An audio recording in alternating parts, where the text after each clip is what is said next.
Good morning, everyone. This is Linda. I hope you all are having a beautiful morning.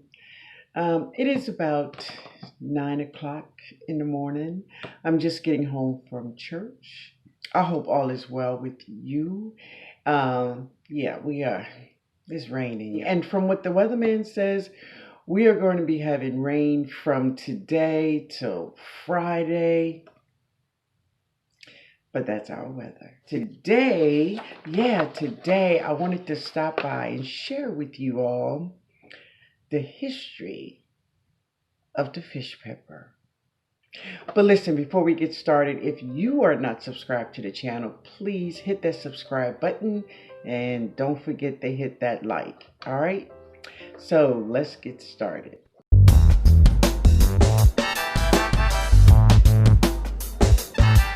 Back in 1940 or so, there was this man by the name of Pippins. Yes, now he was an African American man and he suffered from arthritis. Yes.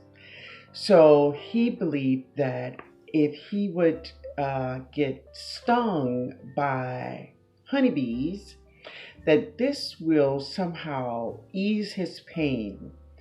So he went down to a beekeeper by the name of Ralph Weaver.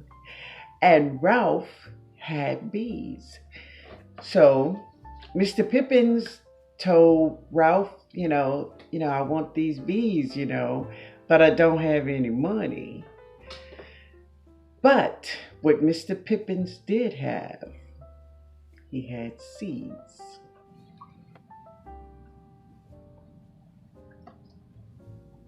The fish pepper was brought to America by way of the Caribbean. And now I have some notes here, okay? So you see me looking down here. And freemen and slaves also loved this pepper because of the punch that it gave the food, right? As I call it, a kick, Yeah, but they loved that for that. It was around the Chesapeake Bay is where the fish pepper was fully embraced. Now, the name fish pepper, how did it come to be? Well, it don't look like a fish. It don't smell like 511 a fish. It don't taste like a fish, right?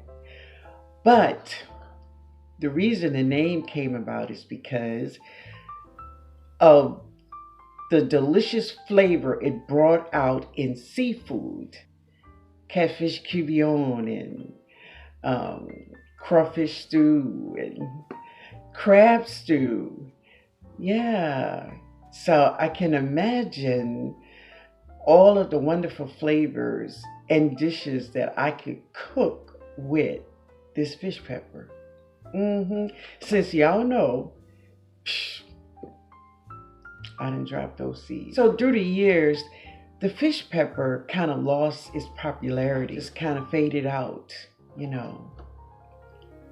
But then, because of seed saving, a nephew of Mr. Weaver's started this seed swapping group, right? And he starts swapping fish peppers. And here comes the fish pepper with a new beginning. And it's introduced to you and I now. Now, the fish pepper is usually picked when it is ghostly white. That's the word they use, ghostly white. And it has a light, like a lime streak. That's when it was harvested in those days. Now, the longer you allow the fish pepper to stay on the plant, it begins to change its colors. Yeah, it turns orange and a ruby crimson red.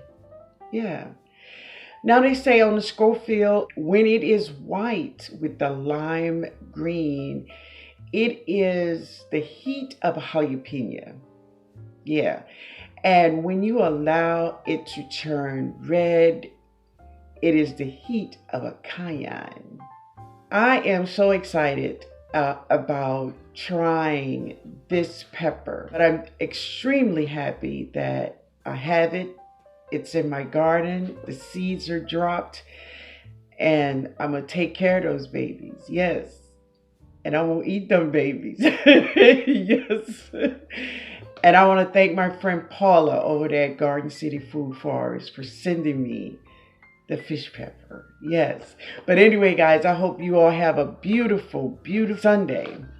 And speaking of, thanking people also, I want to thank Mr. Pippins. Mr. Pippins, when he did have arthritis, he realized he had something. He realized he had something of value.